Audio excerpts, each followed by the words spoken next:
जय हिंद, वंदे मातरम। दोस्तों, स्वागत करता हूं आप सभी का आपके अपने परिवार दीक्षित एजुकेशन अड्डा पर। दोस्तों, एक बार फिर हाजिर हो चुका हूं लेकर आप सभी के लिए एकदम ब्रह्मास्त्र वाली क्लास है। अगर आप दोस्तों एसएससी जीडी, एसएससी सीजीएल या एसएससी सीएचएसएल किसी का भी एक दिवसीय एग्जाम देने जा रहे हो तो आप सभी के लिए वीडियो अति महत्वपूर्ण साबित होगी। सारे सवालों को आप अपनी कॉपी के अंदर वन लाइनर नोट्स के रूप में नोट करके रखिएगा। आपके माँ बाप के सपने को पूरा करने वाली क्लास होगी। आइए दोस्तों, बिना देर के हुए शुरू करते हैं आज के अपने सवालों के ऊपर डिस्कशन। दोस्तों, आज का हमारा पहला सवाल कहता है कि देश का पहला नैनो खाद प्लांट कहां पर स्थापित हुआ है। अति महत्वपूर्ण सवाल है, इसके ऊपर आप वेरी इंपॉर्टेंट लगाकर रखें। गुजरात में हुआ है, उत्तर प्रदेश में हुआ है, राजस्थान में हुआ है या मध्य प्रदेश में हुआ है। क्या होगा आपका सही जवाब, जल्दी से बताएं। एकदम लल्लन टॉप सवाल है आपकी परीक्षा को देखते हुए। भाइयों बहनों, आपको बता दें देश का पहला नैनो खाद प्लांट ये कहाँ पर स्थापित हुआ है, तो आप नोट करके रखें। ये दोस्तों गुजरात में हुआ है। आपका ऑप्शन नंबर ए बिल्कुल करेक्ट जवाब होगा। लेकिन दोस्तों, आपसे सवाल पूछा जाएगा कि गुजरात में भी कहाँ पर हुआ, ये भी आपको पता होना चाहिए। इसका पूरा आंसर आप याद रखेंगे, कलोल। गुजरात में एक स्थान है कलोल, वहां पर स्थापित हुआ है। क्या दोस्तों, देश का पहला नैनो खाद प्लांट, इसको आप ध्यान में रखेंगे। लेकिन दोस्तों, आपसे सवाल अगर पूछा जाए देश का दूसरा, दोस्तों अगर देश का दूसरा पूछा जाए सेकंड, वो कहाँ पर स्थापित हुआ है, वो दोस्तों स्थापित हुआ है हमारे उत्तर प्रदेश में। और उत्तर प्रदेश में भी दोस्तों कहाँ पर, प्रयागराज में। प्रयागराज में, इसको आप नोट कर लें। ये बहुत ही महत्वपूर्ण सवाल है आपकी परीक्षा को देखते हुए। दोस्तों, आप कमेंट कर कर बताएंगे कि एससीओ ने अपनी पहली सांस्कृतिक और पर्यटन राजधानी उत्तर प्रदेश के किस शहर को बनाया है। जल्दी से इसका जवाब आप कमेंट में छाप कर बताएंगे। दोस्तों, राजस्थान का नाम आया है तो आप एक चीज याद में रखेंगे कि विश्वास स्वरूपम। कौन सी प्रतिमा दोस्तों, विश्वास स्वरूपम। ये दोस्तों किसकी प्रतिमा है, ये भगवान शिव की प्रतिमा है। और इसका अनावरण कहां पर किया गया है, तो आपको याद में रखना है राजसमंद नाथ द्वारा राजस्थान में किया गया है। और विश्व की सबसे ऊंची प्रतिमा दोस्तों बोली जा रही है, इसको आप ध्यान में रखेंगे। उम्मीद करता हूं दोस्तों आपने यहां से सारे प्रश्नों को अच्छे से सुना होगा, अच्छे से नोट किया होगा। आइए बात करते हैं आज अगले सवाल को लेकर। भाइयों बहनों, आज का हमारा अगला एकदम लल्लन टॉप सवाल है कि नाबार्ड का नया अध्यक्ष किसे नियुक्त किया गया है। बिल्कुल करंट अफेयर का लल्लन टॉप सवाल है और आपकी परीक्षा में आपसे 100% ये सवाल पूछा जाएगा। गोविंद चिंतालू को बनाया गया है, साजी केवी को बनाया गया है, सतीश पाई को बनाया गया है या दिनकर गुप्ता को बनाया गया है। चारों नाम अति महत्वपूर्ण है, हम सबके बारे में चर्चा करेंगे। नाबार्ड बहुत ही महत्वपूर्ण संस्था है। इसकी दोस्तों स्थापना कब हुई थी, तो आपको पता होना चाहिए। इसकी स्थापना हुई थी 12 जुलाई। कब हुई थी दोस्तों, 12 जुलाई 1982 इसकी स्थापना हुई थी। अब दोस्तों अधिनियम कब का है, अधिनियम भी आपको पता होना चाहिए। 1981 का दोस्तों अधिनियम है और इसकी स्थापना कब हुई है, 1982 में। कब हुई है, 12 जुलाई 1982।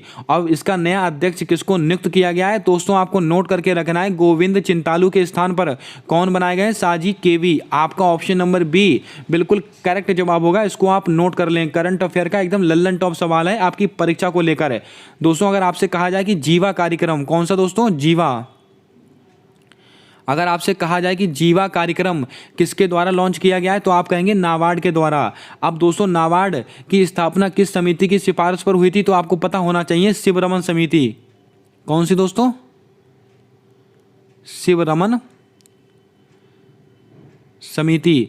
शिवरमन समिति की सिफारिश पर दोस्तों नाबार्ड की स्थापना हुई थी, इसको भी आपको पता होना चाहिए। अब बात करते हैं सतीश पाई को लेकर। ये दोस्तों कौन है, ये एल्यूमिनियम अथॉरिटी ऑफ इंडिया के अध्यक्ष कौन है, सतीश पाई। दिनकर गुप्ता दोस्तों NIA, इसके अध्यक्ष कौन है, इसके महानिदेशक कौन है, नेशनल इन्वेस्टिगेशन एजेंसी। इसके दोस्तों महानिदेशक कौन है, तो आपको पता होना चाहिए, दिनकर गुप्ता जी हैं। ये भी आप नोट कर लें, क्योंकि दोस्तों ये एजेंसी अभी हाल ही में बहुत ही ज़्यादा चर्चा का विषय बनी थी। आइए दोस्तों बात करते हैं आज अगले प्रश्न को लेकर। भाइयों बहनों, आज का हमारा अगला प्रश्न कहता है कि जल दूत ऐप किसके द्वारा लॉन्च किया गया है। अति महत्वपूर्ण सवाल। जल शक्ति मंत्रालय के द्वारा, नीति आयोग के द्वारा, ग्रामीण विकास मंत्रालय के द्वारा या खादी ग्रामोद्योग आयोग के द्वारा। क्या होगा आपका सही जवाब, जल्दी से बताएं। जल दूत ऐप ये किसके द्वारा लॉन्च किया गया है, आप नोट करके रखें, बहुत ही महत्वपूर्ण सवाल है। ये दोस्तों ग्रामीण विकास मंत्रालय के द्वारा किया गया है। आपका ऑप्शन नंबर सी बिल्कुल करेक्ट जवाब होगा। दोस्तों गलती से भी इसका आंसर आप जल शक्ति मंत्रालय मत लगाइए, लगाइएगा, आपका आंसर गलत हो जाएगा। अब आप दोस्तों कमेंट करके बताएं कि वर्तमान समय में भारत के जल शक्ति मंत्री कौन हैं। इसका जवाब आपको कमेंट कर बताना है। अब दोस्तों बात करते हैं जल दिवस को लेकर। जल दिवस कब मनाया जाता है, तो आप कहेंगे 22 मार्च। 22 मार्च को दोस्तों जल दिवस मनाया जाता है, यह भी आपको पता होना चाहिए। दोस्तों जल दिवस 22 मार्च को मनाया जाता है, लेकिन सबसे महत्वपूर्ण है इस बार की थीम 2022 की थीम क्या थी जल दिवस की। दोस्तों आप नोट करके रखें, आदृश्यमान को दृश्यमान बनाना, दृश्यमान बनाना, ये दोस्तों इस बार की जल दिवस की थीम थी। इसको आप नोट कर लें, वेरी इंपॉर्टेंट सवाल है आपकी परीक्षा को लेकर।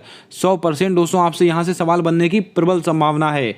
दोस्तों खादी ग्राम उद्योग आयोग यानी कि KVIC, इसने दोस्तों एक पोर्टल लॉन्च किया है, क्या, नॉलेज पोर्टल। अगर आपसे कहा जाए कि नॉलेज पोर्टल किसने लॉन्च किया है, ये KVIC के द्वारा लॉन्च किया गया है। और खादी ग्राम उद्योग आयोग, इसके दोस्तों अध्यक्ष कौन बनाए गए हैं, विनीत कुमार बनाए गए हैं। इसको भी आपको पता होना चाहिए, ये मैंने कल डिस्कस किया था। दोस्तों यहाँ पर ऑप्शन में दिया है नीति आयोग, इसके द्वारा दोस्तों क्या लॉन्च किया गया था, ई-अमृत पोर्टल। इन सब चीज़ों को आप नोट करें। ई-अमृत पोर्टल ये किसके द्वारा लॉन्च किया गया, ये दोस्तों नीति आयोग के द्वारा लॉन्च किया गया है, यह भी आपको पता होना चाहिए। उम्मीद करता हूं यहाँ से दोस्तों आपने सारे प्रश्नों को अच्छे से नोट कर लिया होगा। मैंने आपसे सवाल पूछा है कि भारत में वर्तमान समय में जल शक्ति मंत्री कौन है, इसका जवाब आपको कमेंट कर ही बताना है। आइए दोस्तों बात करते हैं आज अगले सवाल को लेकर।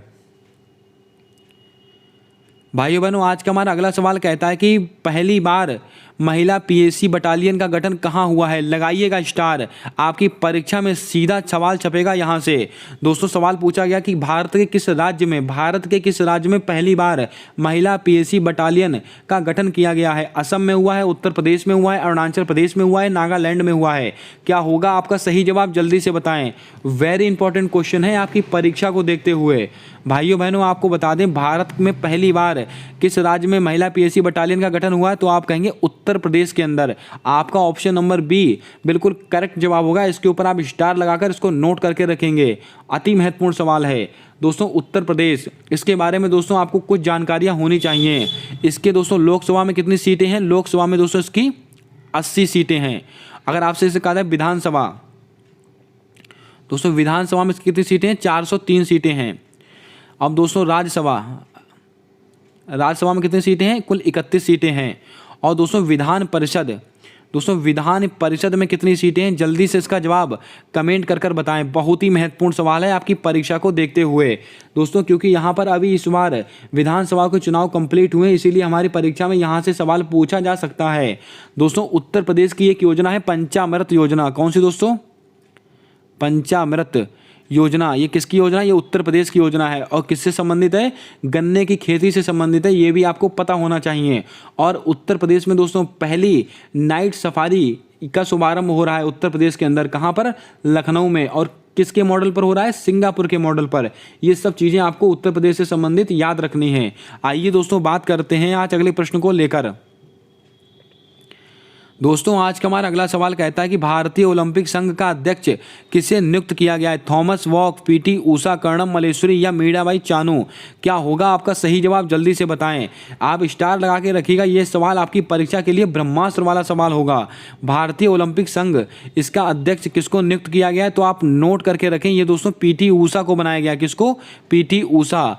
इनको दोस्तों और किस नाम से जानते हैं, उड़न परी के नाम से भी जानते हैं, आप सबको पता है उड़न परी दोस्तों, क्योंकि दोस्तों ये धावक हैं, ये दौड़ से संबंधित हैं। भारतीय ओलंपिक संघ, इसका दोस्तों अध्यक्ष किसको नियुक्त किया गया है, तो आप कहेंगे उड़न परी PT ऊषा को। अगर दोस्तों आपसे कहा जाए अंतर्राष्ट्रीय ओलंपिक संघ, अंतर्राष्ट्रीय इंटरनेशनल ओलंपिक ऑर्गेनाइजेशन यानी कि दोस्तों इंटरनेशनल ओलंपिक संघ, इसका दोस्तों हेड कौन है, ये थॉमस वॉक हैं। और इसकी अंतर्राष्ट्रीय ओलंपिक संघ, इसकी स्थापना कब हुई थी, तो आपको पता होना चाहिए 23 जून 1894 इसकी स्थापना हुई थी। और इसका मुख्यालय कहाँ पर स्थित है, तो आपको पता होना चाहिए ल्यूशाने इसका मुख्यालय स्थित है।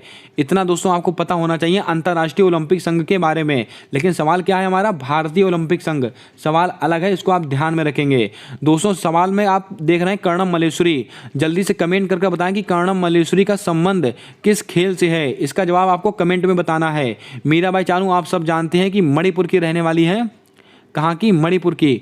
और ये कौन है, ये वेट लिफ्टर हैं और इन्होंने 49 किलोग्राम कैटेगरी में, यानी कि दोस्तों 49 किलोग्राम की कैटेगरी में इन्होंने कॉमनवेल्थ गेम के अंदर गोल्ड मेडल जीता है। ये भी आपको पता है, आपको कई बार मैंने नोट कराया है। आइए दोस्तों बात करते हैं आज अगले प्रश्न को लेकर।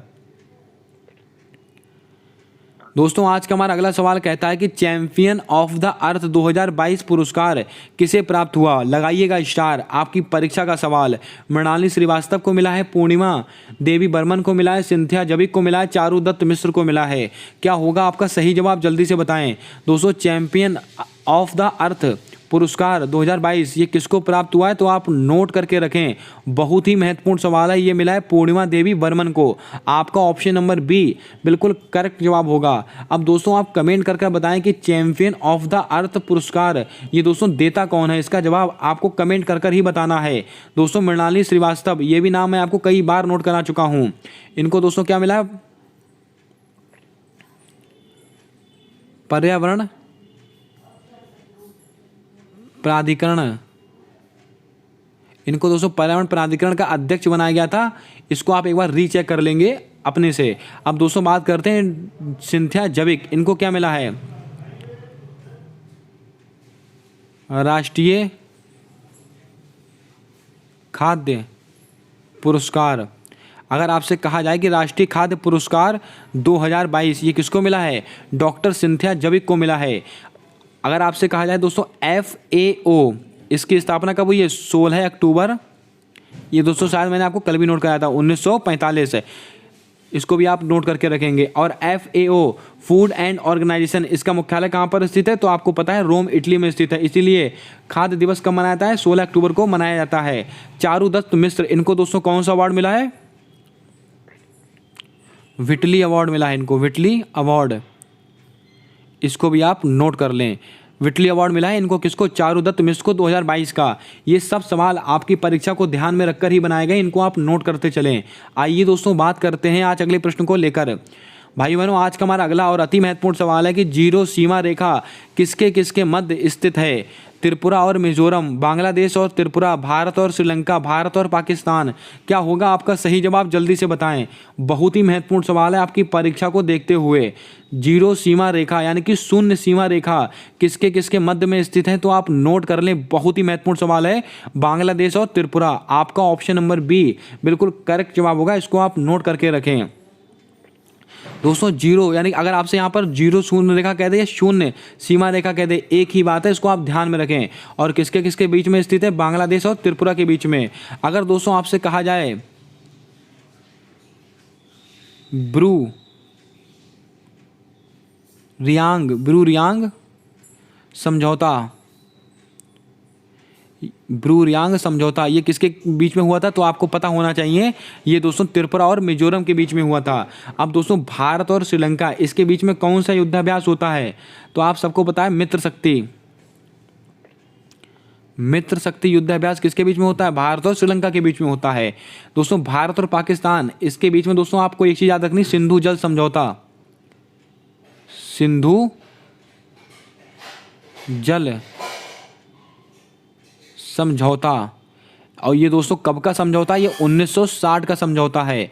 दोस्तों ये एकमात्र ऐसा समझौता है जिसमें पाकिस्तान को कोई दिक्कत नहीं होती है, क्योंकि दोस्तों इसमें पाकिस्तान का बहुत बड़ा फायदा है। इसमें से दोस्तों कुछ नदियों का पानी पाकिस्तान इस्तेमाल करता है, कुछ नदियों का पानी अपना भारत देश इस्तेमाल करता है।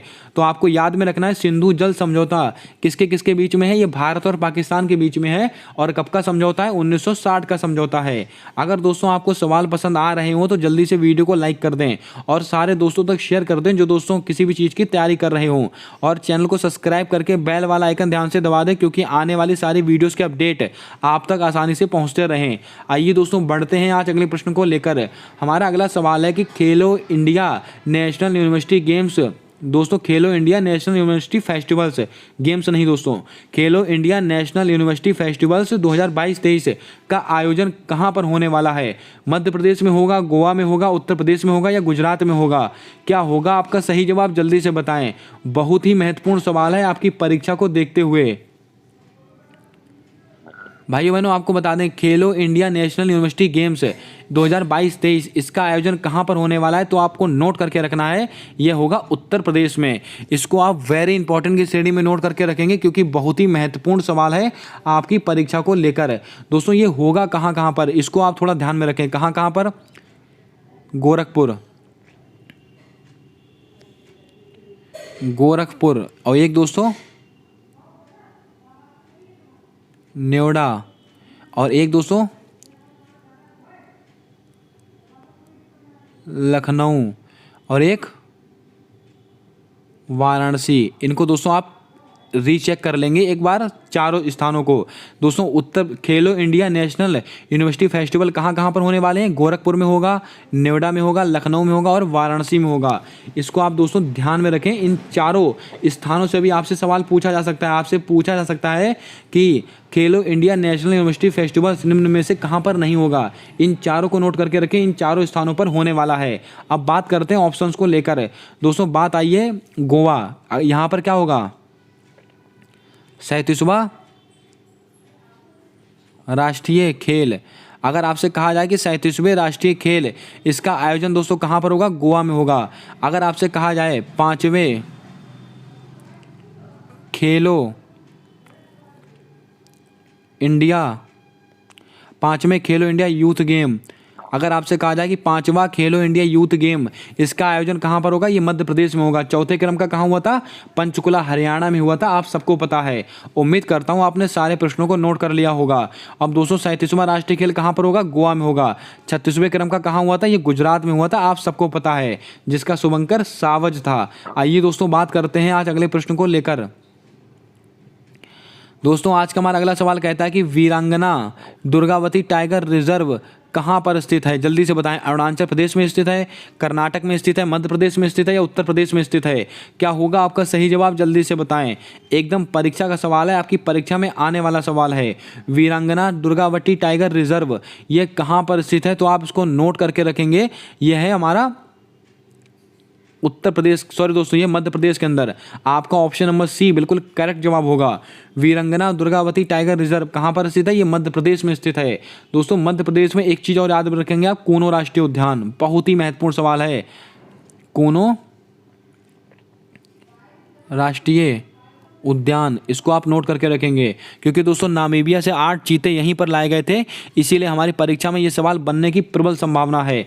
दोस्तों उत्तर प्रदेश का एक चीज़ आप याद रखेंगे, क्या? रानीपुर, बहुत ही महत्वपूर्ण नाम है, इसको आप नोट करके रखें। रानीपुर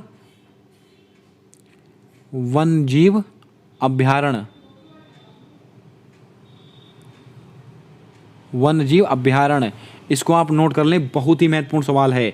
उत्तर प्रदेश में कौन सा? रानीपुर वन्य जीव अभ्यारण्य। कूनो राष्ट्रीय उद्यान कहाँ पर स्थित है? मध्य प्रदेश में स्थित है। दोस्तों अगर अरुणाचल प्रदेश की बात आएगी तो आपको 2 से 3 चीजें याद रखनी है। क्या क्या? पाक्के टाइगर रिजर्व कहाँ पर स्थित है और कामेंग जल विद्युत परियोजना, ये सब दोस्तों कहाँ पर स्थित है? ये अरुणाचल प्रदेश में स्थित है। इसको भी आपको नोट करके रखना है। आइए दोस्तों बात करते हैं आज अगले प्रश्न को लेकर। दोस्तों आज का हमारा अगला सवाल कहता है कि यूएनओ का मुख्यालय कहाँ पर स्थित है? कई बार परीक्षाओं में रिपीट हुआ सवाल, जल्दी से बताएं आपका सही जवाब क्या होगा। यूएनओ का मुख्यालय कहाँ पर स्थित है? पेरिस में स्थित है, जिनेवा में स्थित है, ल्यूशाने में स्थित है या न्यूयॉर्क में स्थित है? क्या होगा आपका सही जवाब, जल्दी से बताएं। दोस्तों बहुत ही महत्वपूर्ण संगठन है, हम सारे पूरी जानकारी देंगे दोस्तों इस संगठन के संबंधित, इसको आप बहुत ध्यान से नोट करें। यूएनओ इसका दोस्तों मुख्यालय कहाँ पर स्थित है? तो आप नोट कर लें, इसका मुख्यालय स्थित है न्यूयॉर्क में। आपका ऑप्शन नंबर डी बिल्कुल करेक्ट जवाब होगा। आइए दोस्तों इसकी आपको स्थापना बताते हैं कब हुई थी। यूएनओ की स्थापना कब हुई है? 24 अक्टूबर। कब? 24 अक्टूबर 1945 को इसकी स्थापना हुई थी। किसकी? यूएनओ की। अब दोस्तों बात करते हैं इसके कितने अंग हैं। यूएनओ के कितने अंग हैं? तो आपको कहना है इसके बराबर 6 अंग हैं इसके। अगर आपसे दोस्तों कहा जाए कि इसके सदस्य कितने हैं, सदस्य आपसे कोई सा भी प्रश्न यहाँ से पूछा जा सकता है। इसके कुल 193 सदस्य हैं। अगर दोस्तों आपसे कहा जाए इसके महासचिव कौन है, महासचिव, अगर इसके महासचिव कहा जाए तो आप क्या कहेंगे, एंटोनिया गुटारेस, एंटोनिया गुटारेस, इसको आप ध्यान में रखेंगे। इतनी चीज़ें आपको नोट करके रखनी है। और इसका हेडक्वार्टर कहाँ पर है, न्यूयॉर्क में स्थित है, मैंने आपको बता दिया है। अब दोस्तों आप कमेंट करके बताएं कि WHO वर्ल्ड हेल्थ ऑर्गेनाइजेशन इसकी स्थापना कब हुई है और इसका मुख्यालय कहाँ पर स्थित है। इसका जवाब आपको कमेंट कर कर ही बताना है। आइए दोस्तों बात करते हैं आज अगले प्रश्न को लेकर। दोस्तों आज का हमारा अगला सवाल कहता है कि नागार्जुन सागर बांध किस नदी पर स्थित है। लगाइएगा स्टार, आपकी परीक्षा में सीधा छपेगा यहाँ से सवाल। नर्मदा नदी पर स्थित है, कृष्णा नदी पर स्थित है, कावेरी नदी पर स्थित है या ब्रह्मपुत्र नदी पर स्थित है। क्या होगा आपका सही जवाब, जल्दी से बताएं।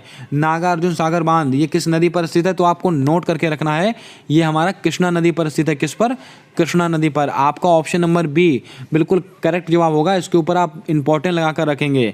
दोस्तों इसको आप याद कैसे करेंगे, देखिए आप, नागा अर्जुन, इसमें दोस्तों अर्जुन का नाम आ रहा है तो आप इसको ऐसे रिलेट करेंगे, कृष्णा नदी, इसको आप ऐसे नोट करके रखेंगे। और कृष्णा नदी, इस पर दोस्तों एक बांध और स्थित है, कौन सा, अलमाटी बांध, अलमाटी बांध। ये दोस्तों किस नदी पर स्थित है, ये भी कृष्णा नदी पर ही स्थित है। दोस्तों कावेरी नदी, यहाँ पर कौन सा बांध स्थित है, तो आपको कहना है मैटूर बांध, मैटूर बांध। ये दोस्तों किस नदी पर स्थित है, कावेरी नदी पर स्थित है। अगर आपसे कहा जाए सरदार सरोवर बांध, सरदार सरोवर बांध, ये किस नदी पर स्थित है, ये दोस्तों नर्मदा नदी पर स्थित है।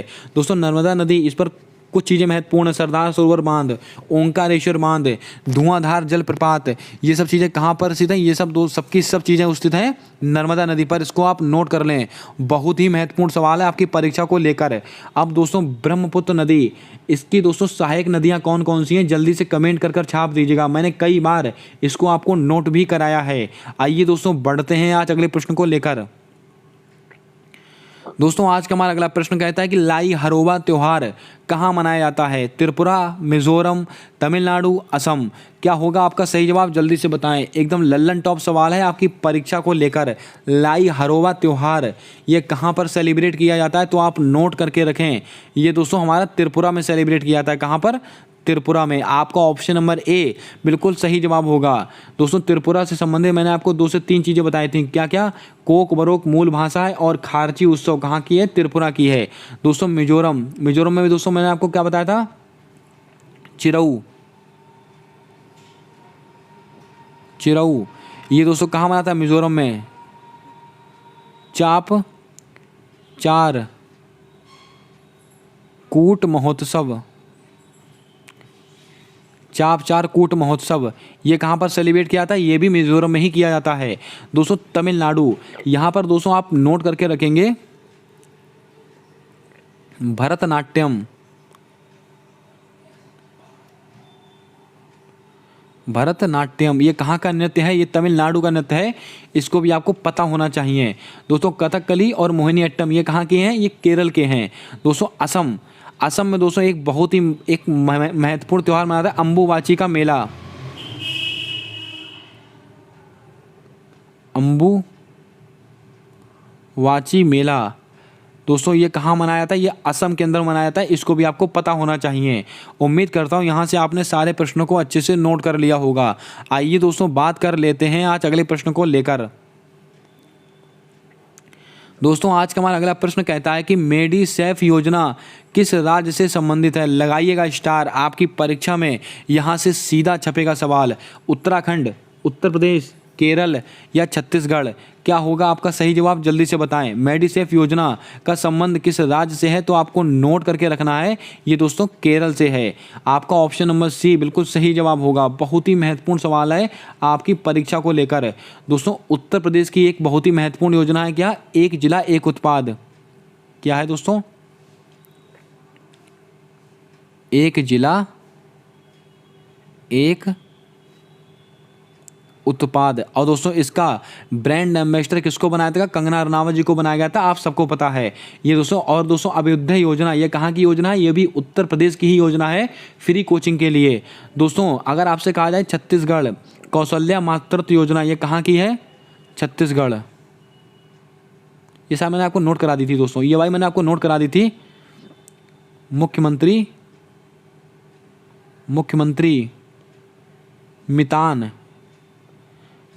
मितान योजना, ये दोस्तों कहाँ की योजना है? ये छत्तीसगढ़ की है। और कौशल्या मातृत्व योजना भी ये छत्तीसगढ़ की ही योजना है। और केरल की कौन सी है? मेडिसेफ योजना। दोस्तों उत्तराखंड की कोई एक योजना बताएं आप कमेंट कर जल्दी से। उत्तराखंड से संबंधित कोई एक योजना आपको बतानी है, कमेंट कर। आइए दोस्तों बात करते हैं आज अगले सवाल को लेकर। दोस्तों उत्तराखंड की बात आई है तो आप यहाँ पर कुछ चीज़ें आपको नोट होनी चाहिए। उत्तराखंड के वर्तमान में मुख्यमंत्री कौन है? पुष्कर सिंह धामी। और उसकी विधानसभा में कितनी सीटें हैं? 70 सीटें हैं। इसको भी आप ध्यान में रखें क्योंकि अभी हाल ही में यहाँ पर विधानसभा के चुनाव हुए थे, तो आपसे परीक्षा में ये सवाल पूछा जा सकता है। आइए दोस्तों बात करते हैं आज अगले प्रश्न को लेकर। दोस्तों आज का हमारा अगला एकदम लल्लन टॉप सवाल है कि अष्टांग योग पुस्तक के लेखक कौन है? यहाँ पर आप स्टार लगा के रखिएगा, आपकी परीक्षा में 100% दोस्तों यहाँ से सवाल पूछा जाएगा, 100%। महर्षि पतंजलि हैं, डॉक्टर सोनू फोगाट हैं, राम बहादुर राय हैं या विनोद राय हैं? क्या होगा आपका सही जवाब? जल्दी से बताएं। अष्टांग योग पुस्तक के लेखक आपको दोस्तों नोट करके रखना है। इसका उत्तर आप बिल्कुल भी महर्षि पतंजलि मत लगा के आइएगा, इसका उत्तर होगा डॉक्टर सोनू फोगाट। आपका ऑप्शन नंबर बी बिल्कुल करेक्ट जवाब होगा, इसको आप नोट करके रखें। अब दोस्तों बात करते हैं राम बहादुर राय, इनने दोस्तों कौन सी पुस्तक लिखी? तो आपको कहना है भारतीय संविधान की अनकही कहानी। कौन सी दोस्तों? भारतीय। दोस्तों मैं धीरे धीरे करके सारी पुस्तकें आपको नोट कराता जा रहा हूं, आप सारी पुस्तकों को एक सूची में नोट करके याद कर लें, 100% आपको यहां से सवाल मिलेगा। भारतीय संविधान क्या है दोस्तों? भारतीय संविधान की अनकही कहानी। भारतीय संविधान अनकही कहानी, इसको आप नोट करके रखें। किसकी दोस्तों है? ये दोस्तों राम बहादुर राय की। और विनोद राय की दोस्तों मैंने आपको कल ही बताई थी, कौन सी? Not just a night watchman. कौन सी दोस्तों? Not just a night watchman. इसको आप नोट करके रखें। अब दोस्तों आप कमेंट करके बताएं कि इंडियन स्ट्रगल, ये शायद मैंने आपको दोस्तों कल नोट कराई थी, इंडियन स्ट्रगल ये किसकी पुस्तक है? इसका जवाब कमेंट में छाप कर बताइएगा आप। आइए दोस्तों बात करते हैं आज अगले प्रश्न को लेकर। दोस्तों हमारा आज का अगला सवाल है पॉलिटी का, बहुत ही लल्लन टॉप सवाल है। जीएसटी काउंसिल का संबंध किस अनुच्छेद से है? अनुच्छेद 246A, अनुच्छेद 279A, अनुच्छेद 110, अनुच्छेद 112। बताइएगा क्या होगा आपका सही जवाब। बहुत ही लल्लन टॉप सवाल है आपकी परीक्षा को लेकर। जीएसटी हमारी हर परीक्षा के लिए अति महत्वपूर्ण टॉपिक होता है। दोस्तों आपको बता दें जीएसटी काउंसिल का संबंध किस अनुच्छेद से है, तो आपको नोट करके रखना है अनुच्छेद 279A। आपका ऑप्शन नंबर बी बिल्कुल करेक्ट जवाब होगा। अगर आपसे दोस्तों केवल जीएसटी पूछता, केवल अगर आपसे जीएसटी पूछा जाता तो आप क्या कहते हैं? अनुच्छेद 246A। लेकिन हमसे पूछा क्या गया है? GST council. तो जीएसटी काउंसिल का संबंध 279A। दोस्तों जीएसटी कैसा कर है? ये अप्रत्यक्ष कर है। बहुत ही महत्वपूर्ण सवाल ये दोस्तों अप्रत्यक्ष कर है, यह भी आपको पता होना चाहिए। जीएसटी दोस्तों, जीएसटी का उल्लेख कौन से संविधान संशोधन में? 101वां संविधान संशोधन। और दोस्तों 101वां संविधान संशोधन भारत में जीएसटी कब से लागू हुआ? 1 जुलाई 2017 पूरे भारत में जीएसटी लागू हुआ था। और दोस्तों किसकी समिति की सिफारिश पर आता है? विजय केलकर समिति। विजय केलकर समिति की सिफारिश पर आया था। अब दोस्तों जीएसटी काउंसिल की दोस्तों 39वीं बैठक कहाँ पर होगी? यह भी आपको पता होना चाहिए, चंडीगढ़। यहाँ पर इसको मैं लिख देता हूँ, चंडीगढ़। जितने दोस्तों सवाल बन सकते थे जीएसटी से मैंने आपको सब बता दिए। जीएसटी काउंसिल दोस्तों इसका हेड कौन होता है? तो आपको पता ही हमारे वित्त मंत्री जी होते हैं। और वर्तमान में हमारे वित्त मंत्री कौन है? निर्मला सीतारमण जी। ये भी आपको नोट करके रखना है। जीएसटी काउंसिल दोस्तों इसकी बैठक कहाँ होगी? चंडीगढ़ में होगी। इसका जीएसटी काउंसिल का अनुच्छेद कौन सा? अनुच्छेद 279A। संविधान संशोधन कौन सा? 101वां संविधान संशोधन। कब? और दोस्तों जीएसटी भारत में कब लागू हुई थी? 1 जुलाई 2017 को। किस समिति की सिफारिश पर? विजय केलकर समिति। जीएसटी कैसा कर है? अप्रत्यक्ष कर है। इन सब सवालों को आप नोट करके रखें। दोस्तों यहाँ पर एक ऑप्शन में दे रखा है अनुच्छेद 112, ये किससे संबंधित है? ये बजट से संबंधित है, बजट इससे संबंधित है। अब दोस्तों आप कमेंट करके बताएं कि अनुच्छेद 110 इसका संबंध किससे है? इसका जवाब आपको कमेंट में छाप कर बताना है। जल्दी से कमेंट करके बताएं कि अनुच्छेद 110 का संबंध किससे है। आइए दोस्तों बात कर लेते हैं आज अगले सवाल को लेकर। दोस्तों ज्योग्राफी का एकदम लल्लन टॉप सवाल है कि बेरिंग जल संधि, दोस्तों संधि यहाँ पर गलत लिखा हुआ है। बेरिंग जल संधि किसके किसके मध्य पाई जाती है? काला सागर तथा ओजैब सागर, मरमरा सागर तथा काला सागर, प्रशांत महासागर तथा आर्कटिक महासागर, भूमध्य सागर तथा अटलांटिक महासागर। क्या होगा आपका सही जवाब? जल्दी से बताएं। एकदम लल्लन टॉप वाला सवाल है, आपकी परीक्षा में आने वाला सवाल है। दोस्तों आपको बता दें बेरिंग जल संधि किसके किसके बीच में पाई जाती है? तो आपको कहना है प्रशांत महासागर और आर्कटिक महासागर। आपका ऑप्शन नंबर सी बिल्कुल करेक्ट जवाब होगा। इसके ऊपर आप स्टार लगाकर इसको नोट करेंगे। आइए दोस्तों ऑप्शंस को लेकर बात करते हैं, कौन कौन सी जल संधियां कहां कहां पाई जाती हैं। दोस्तों अगर आपसे कहा जाए कि काला सागर तथा ओजैब सागर इसके बीच में दोस्तों कौन सी जल संधि पाई जाएगी? तो आप कहेंगे कर्ज की जल संधि। कौन सी दोस्तों? कर्ज की जल संधि, कर्ज जल संधि, इसको आप ऐसे याद करेंगे। ठीक है दोस्तों। मरमरा सागर और काला सागर इसके बीच में कौन सी जल संधि पाई जाती है? जल्दी से बताएं दोस्तों, ये भी सवाल बहुत ही महत्वपूर्ण है। जल्दी से बताएं आपका सही जवाब क्या होगा। अब भूमध्य सागर और अटलांटिक महासागर के बीच में जिब्राल्टर जल संधि पाई जाती है। जिब्राल्टर जल संधि, जिब्राल्टर जल संधि किसके बीच में पाई जाती है? ये भूमध्य सागर और अटलांटिक महासागर के बीच में। दोस्तों आपको कन्फ्यूजन हो रहा होगा कि इसको याद कैसे किया जाए। दोस्तों जैसे मैंने इसको याद रखा है वैसे आप भी इसको याद रख सकते हैं। जैसे कि अगर आपसे पूछा जाए कि कर्ज की जल संधि किसके किसके बीच में है, दोस्तों यहाँ पर जेब आ रहा है ना, जब जेब ढीली हो जाती है तो दोस्तों जब हमारे ऊपर कर्जा हो जाता है तो जेब हमारी ढीली हो जाती है, तो कर्ज जेब, इसको मैंने ऐसे रिलेट कर कर याद किया है तो आप कभी नहीं भूलेंगे। अब दोस्तों बात करते हैं बेरिंग जल संधि, ये किसके बीच में है? प्रशांत महासागर और आर्कटिक महासागर। भूमध्य सागर और अटलांटिक महासागर के बीच में कौन सी है? जिब्राल्टर की जल संधि है। दोस्तों मैंने आपसे सवाल पूछा कि मरमरा सागर और काला सागर के बीच में कौन सी जल संधि? तो बोस्फोरस की जल संधि, बोस्फोरस की जल संधि पाई जाती, इसको भी आपको नोट करके रखना है। ये सारे सवाल आपकी परीक्षा वाले सवाल हैं। दोस्तों सवाल एक होता है लेकिन दोस्तों मैं आपको एक सवाल से 4 सवाल बताता हूँ। हमारा सवाल और उसका उत्तर बताना उद्देश्य नहीं रहता है।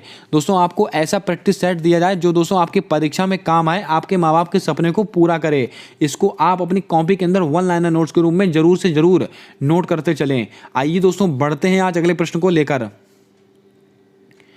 दोस्तों हमारा हिस्ट्री का एकदम लल्लन टॉप सवाल है कि पूना पैक्ट समझौता किस वर्ष से संबंधित है? 1929, 1930, 1931, 1932।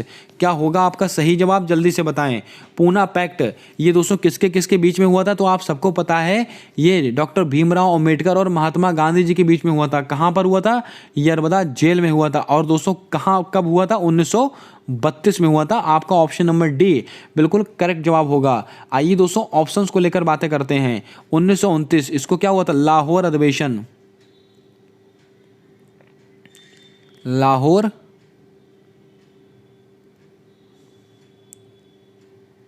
अधिवेशन ये कब हुआ था? ये दोस्तों हुआ था 1929 में। इसी के अंदर पूर्ण स्वराज की मांग की गई थी, आप सबको पता है। 1930 में दोस्तों क्या हुआ था? सविनय अवज्ञा आंदोलन, सविनय अवज्ञा आंदोलन। दोस्तों ये कब हुआ था? ये 1930 के अंदर हुआ था। दोस्तों 1930 में ही दांडी यात्रा का प्रारंभ हुआ था। कब से कब तक? 12 मार्च, 12 मार्च से 6 अप्रैल। ये दोस्तों दांडी यात्रा का समय है, इसको आप नोट कर लें, बहुत बार परीक्षा में पूछा गया सवाल है। 1931 में क्या हुआ था? 5 मार्च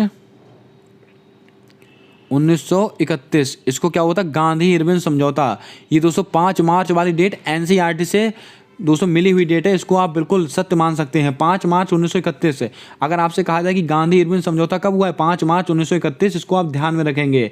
अब दोस्तों आप कमेंट करके बताएं कि सरदार भगत सिंह, सुखदेव और राजगुरु जी को फांसी कब दी गई थी। इसका जवाब आपको कमेंट करके बताना है, पूरी तारीख आपको कमेंट में लिखकर बतानी है। आइए दोस्तों बात करते हैं आज अगले प्रश्न को लेकर। दोस्तों आज का हमारा अगला प्रश्न है कि राष्ट्रीय मानवाधिकार दिवस कब मनाया जाता है, 10 दिसंबर को, 26 दिसंबर को, 23 जनवरी को या 29 जून को। क्या होगा आपका सही जवाब, जल्दी से बताएं। बहुत ही महत्वपूर्ण सवाल है और आपकी परीक्षा में कई बार ये सवाल रिपीट हो चुका है। दोस्तों राष्ट्रीय मानवाधिकार दिवस कब सेलिब्रेट किया था, तो आपको नोट करके रखना है, ये 10 दिसंबर को मनाया जाता है। आपका ऑप्शन नंबर ए बिल्कुल राइट जवाब होगा। आइए दोस्तों ऑप्शंस को लेकर बात करते हैं। 26 दिसंबर, इसको क्या मनाया था, वीर बाल दिवस। क्या चीज दोस्तों, वीर बाल दिवस। ये कब सेलिब्रेट किया था, ये 26 दिसंबर को मनाया जाता है। 23 जनवरी को दोस्तों पराक्रम दिवस, पराक्रम दिवस किसके जन्म दिवस के उपलक्ष्य में, नेताजी सुभाष चंद्र बोस जी के जन्म दिवस के उपलक्ष्य में। 29 जून, बहुत ही महत्वपूर्ण सवाल, सांख्यिकी दिवस, सांख्यिकी दिवस ये कब सेलिब्रेट किया था, ये 29 जून को मनाया जाता है। और दोस्तों सांख्यिकी किससे संबंधित, पीसी महालनोबिस, ये सब आपको पता होगा। दोस्तों अगर आपसे प्रश्न में पूछा जाए कि राष्ट्रीय टीकाकरण दिवस ये कब सेलिब्रेट किया था, तो आप कहेंगे 16 मार्च। ये भी दिन आप याद करके रखेंगे, ये भी सवाल बहुत ही महत्वपूर्ण है। दोस्तों अब आप कमेंट करके बताएंगे कि पृथ्वी दिवस, कौन सा दोस्तों, पृथ्वी दिवस ये कब सेलिब्रेट किया जाता है। इसका जवाब आपको कमेंट में छाप कर बताना है। आइए दोस्तों बात करते हैं आज अगले प्रश्न को लेकर। दोस्तों आज का हमारा अगला सवाल कहता है कि निम्न में से कौन सा राज्य अनुसूची 6 में शामिल नहीं है। यह सवाल परीक्षाओं में बार बार रिपीट होता है और दोस्तों बच्चे बार बार गलती करते हैं, लेकिन दोस्तों आज के बाद आप कभी इसको गलत नहीं करेंगे। असम, त्रिपुरा, मिजोरम, मणिपुर। क्या होगा आपका सही जवाब, जल्दी से बताएं। निम्नलिखित में से कौन सा राज्य अनुसूची 6 में शामिल नहीं है, तो आप दोस्तों नोट करके रखें। इसके अंदर असम, त्रिपुरा और मिजोरम ये तीनों राज्य शामिल हैं, लेकिन मणिपुर शामिल नहीं है। तो आपका ऑप्शन नंबर डी बिल्कुल सही जवाब होगा। दोस्तों जो ऑप्शन मैंने आपको गलत बताया है वही दोस्तों आपको कंफ्यूज करने के लिए दिया जाता है हर बार। निम्नलिखित में से कौन सा राज्य अनुसूचित 6 में शामिल नहीं है, तो आपको कहना है मणिपुर। लेकिन दोस्तों मणिपुर के स्थान पर मेघालय, कौन सा दोस्तों, मेघालय। दोस्तों मेघालय अनुसूचित 6 में संबंधित है, इसको भी आपको ध्यान में रखना है। असम, त्रिपुरा, मिजोरम और मेघालय ये 4 राज्य हैं अनुसूचित 6 में संबंधित हैं, इसको आपको नोट करके रखना है। कई बार परीक्षाओं में यही सवाल रिपीट हुआ है। दोस्तों अब आप कमेंट करके बताएंगे कि मेघालय की राजधानी कहाँ है, शिलोंग। शिलोंग यहाँ पर दोस्तों एक फेस्टिवल मनाया था, बहुत ही फेमस फेस्टिवल है। जल्दी से बताएं दोस्तों उस फेस्टिवल का नाम क्या है। और ये सवाल मैं आपको कई बार नोट करा चुका हूँ, कई बार बता चुका हूँ। जल्दी से बताएं दोस्तों इसका सही जवाब क्या होगा। आइए दोस्तों बात करते हैं आज अगले प्रश्न को लेकर। भाई बहनों आज का हमारा अगला और अंतिम सवाल है और बहुत ही महत्वपूर्ण सवाल है कि अंडमान और निकोबार को कौन अलग करता है। ये सवाल भी मैं कई बार ले चुका हूँ। 10 डिग्री अक्षांश, 8 डिग्री अक्षांश, 9 डिग्री अक्षांश या 49 डिग्री अक्षांश। क्या होगा आपका सही जवाब, जल्दी से बताएं। एकदम लल्लन टॉप प्रश्न है आपकी परीक्षा को देखते हुए। दोस्तों अंडमान और निकोबार को कौन अलग करता है, तो आपको नोट करके रखना है। ये दोस्तों 10 डिग्री अक्षांश अलग करता है। आपका ऑप्शन नंबर ए बिल्कुल सही जवाब होगा। अगर दोस्तों आपसे कहा जाए कि कौन सा दोस्तों, मालदीव, मालदीव को मिनिकॉय, दोस्तों मालदीव को मिनिकॉय, इससे दोस्तों कौन अलग करता है, 8 डिग्री अक्षांश। और दोस्तों अब आप कमेंट करके बताएं कि 9 डिग्री अक्षांश किसे किसे अलग करता है। इसका जवाब कमेंट कर कर ही बताना है आपको, बहुत ही महत्वपूर्ण सवाल है। दोस्तों जल्दी से बताएं कि 9 डिग्री अक्षांश किसको किसको अलग करता है। अब दोस्तों 49 डिग्री अक्षांश किसको अलग करता है, यूएसए, अमेरिका को कनाडा से अलग करता है। इसको भी आपको ध्यान में रखना है। ये सारे सवाल आपकी परीक्षा को देखते हुए अति महत्वपूर्ण है। दोस्तों पिछला सवाल मैंने आपसे क्या पूछा था कि मेघालय की राजधानी शिलोंग में कौन सा फेस्टिवल मनाया जाता है, तो आपको याद में रखना है चेरी ब्लॉसम फेस्टिवल। कौन सा, चेरी ब्लॉसम फेस्टिवल ये सेलिब्रेट किया था, ये भी आपको पता होना चाहिए। दोस्तों 8 डिग्री का चांस किसको अलग करेगा? मालदीव को मिनिकॉय से। 10 डिग्री का चांस अंडमान को निकोबार से। आपसे मैंने पूछा 9 डिग्री का चांस किसको करेगा दोस्तों? जल्दी से बताएं, आपका कमेंट में आपका सही जवाब आना चाहिए। और 49 डिग्री दोस्तों यूएसए को कनाडा से अलग करता है, इसको भी आपको ध्यान में रखना है। कैसी लगी दोस्तों आज की क्लास? कैसे लगे आज के सवाल? अपना रिव्यू जरूर दीजिएगा दोस्तों कमेंट कर। अगर दोस्तों आज की क्लास आपको पसंद आई हो, आज के सवाल आपको पसंद आए हो, तो जल्दी से वीडियो को लाइक कर दें और अपने दोस्तों तक जरूर शेयर कर दें। और दोस्तों अगर आप चैनल पर नए हैं तो चैनल को सब्सक्राइब करके बेल वाला आइकन ध्यान से दबा लें, क्योंकि दोस्तों आने वाली सारी वीडियोज़ के अपडेट आप तक आसानी से पहुँचते रहें। मिलते हैं आने वाली अगली वीडियो में, तब तक के लिए जय हिंद जय भारत। दोस्तों अपना सपोर्ट, अपना प्रेम हमारे यूट्यूब चैनल के साथ हमेशा यूं ही बना कर रखें।